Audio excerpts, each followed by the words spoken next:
I'm Joe Pyrah, reporter for the Daily Herald. Last week, at the urging of fire officials, county commissioners renewed a ban on shooting in unincorporated areas. The fear was that shooters were sparking fires. But after asking fire and ammunition experts exactly what caused the fires, answers came up short. Typical lead or copper-coated bullets won't spark, but anecdotal evidence, including shooters who stuck around long enough to talk to firefighters, points to the possibility that bullets do start fires. After the Daily Herald story ran, Sheriff Jim Tracy invited us to the Thistle shooting range to test a few theories. First, we had some class time, including an explanation of the kinds of ammunition out there and how it reacts with rocks and cheatgrass, the two most popular things in Utah County outside BYU football. That's a steel jacket underneath there. So you're shooting that, you're going to get a different reaction, but a lot of people don't understand that.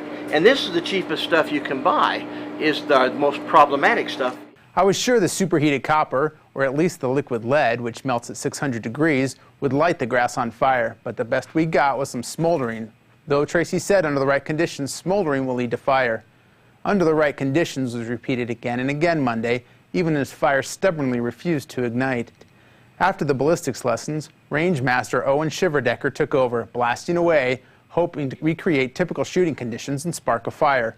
He was using 3 rifle types and a half dozen kinds of ammunition, from lead to copper-coated to steel-jacketed. First was a cardboard box filled with rocks and cheatgrass. The box didn't stand up long to the barrage, with rock chips and grass flying everywhere. The way you want them. That's all good stuff. Next up was a plastic bag, again filled with the usual suspects, though there was plenty of extra cheatgrass. The bag, too, eventually flew to pieces without result.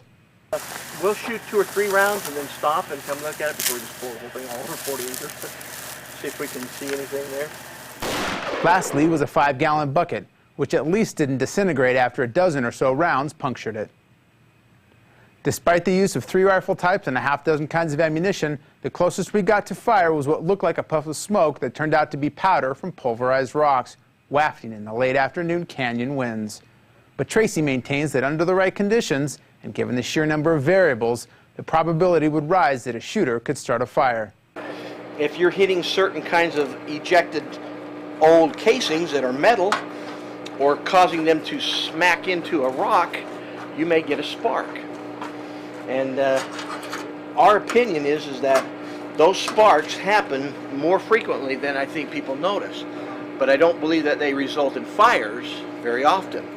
It's difficult, he said, to recreate in one afternoon all the possible conditions that shooters would face over the course of the summer. Fire officials say 7 fires this year were caused by shooters, costing taxpayers more than $1 million to fight. Commissioners will take up the issue again on September 7th.